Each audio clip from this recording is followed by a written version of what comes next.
Ang computer. Nabuhay tayo sa panahong nakakagamit ang ganito ang lahat ng tao. Mula sa mga laptop na gamit ng mga mag-aaral, mga computer sa mga vendo, sa mga cashier, sa ng ticket sa LRT, hanggang sa mga cellphone ng mga tao. Makikita ang malawakang paggamit ng teknolohiyang ito sa pang-araw-araw na gawain. Kahit dito sa Pinas, na itinuturing third world country, makikita ito sa kahit saang lugar ng bansa kapamadpad. Kahit sa libangan, makita ang pagyakap sa ating kultura sa pamamagitan ng teknolohiya, sa pamamagitan ng video games.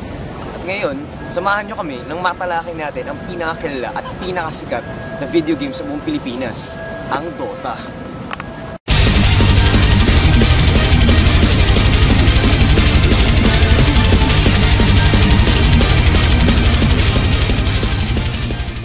Ngunit ano nga bang ibig sabihin ng Dota at paano ba ito nilalaro?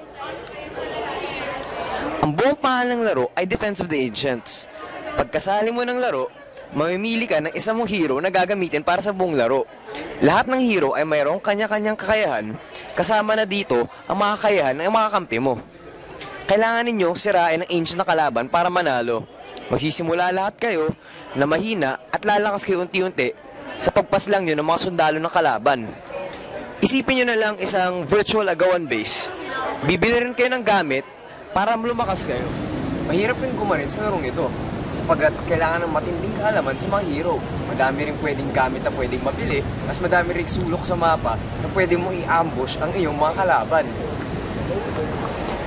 Ngayon, kung matagal naman talagang panahon ang kailangan para gumaling at masenso dun sa paglalaro mo sa Dota, parang dami pa rin naglalaro dito. Sino-sino nga ba ang mga naglalaro ng Dota?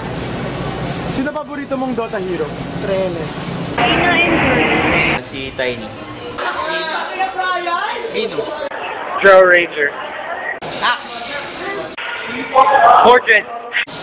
Ang favorite hero ko sa Dota ay Malana. Maraming Pinoy ang naglalaro ng Dota. Mga matanda at mga bata. Mga mag-aral at nagtatrabaho na, mga ubod ng yaman, mga di gaano. At oo, kasama na rin ang mga Koreano. Ang mga iba, na-discover ang Dota ng mag-isa. Mga iba naman, na dala ng kanilang mga barkada.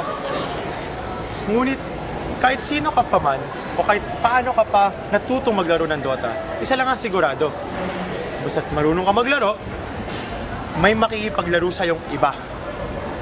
Siyempre, basta't kulang pa sila ng miyembro para magsimula ng laro nila. Ngunit saan at paano nagtatagpo ang manlalarong ito? Saan ka makakita ng isang Atenista, isang tambay at isang Koreano na naglalaro sabay-sabay ng Dota? Ika, hanapin natin.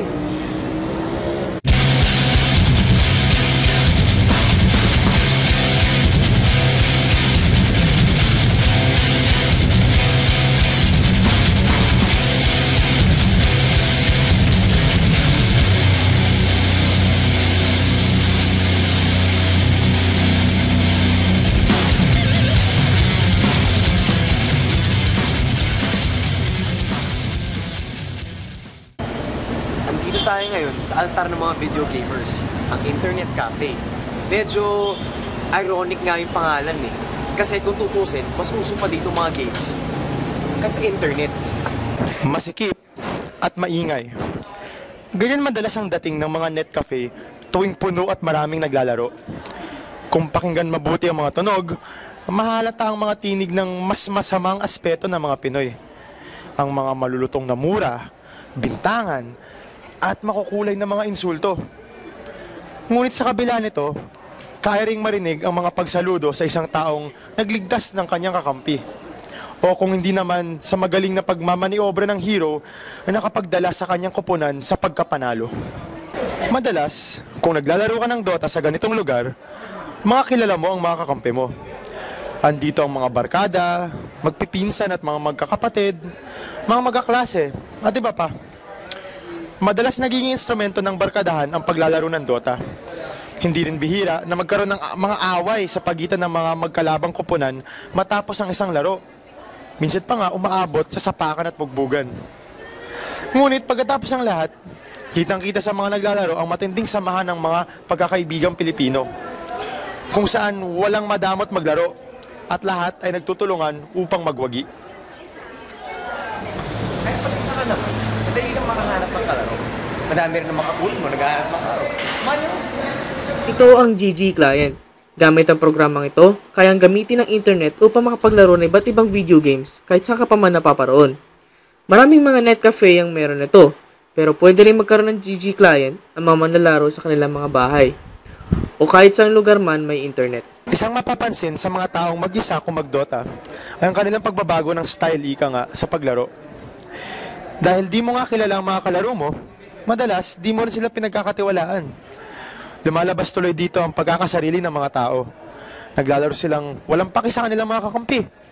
Madamot sila sa kills at malakas mambintang ng iba. At dahil hindi rin naman kayo magkakilala, maraming mga insultong nagsisiliparan sa ganitong mga laro. Pero sa kabila ng lahat ng ito, marami pa rin natututong maging team player, ika nga. Dahil nga, pag naglalaro ng Dota, kailangan nyo ng tulungan para manalo. Sa pag-usbong ng panahon at ng teknolohiya, marami ng mga bagong video games ang lumalabas na sinusubukang gayahin ang lakas at popularidad ng Dota.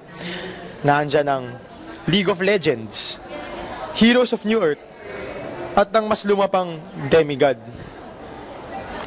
Sa dami-dami ng mga larong ganitong sumisipot na lang bigla, mapapaisip ang mga tao at mapapatanong kung ang Dota ay mabubuhay pa sa mga sumusunod na taon. Ngunit hanggang ngayon, wala pa rin nakatatalo sa dami ng mga manlalaro ng Dota dito sa Pilipinas.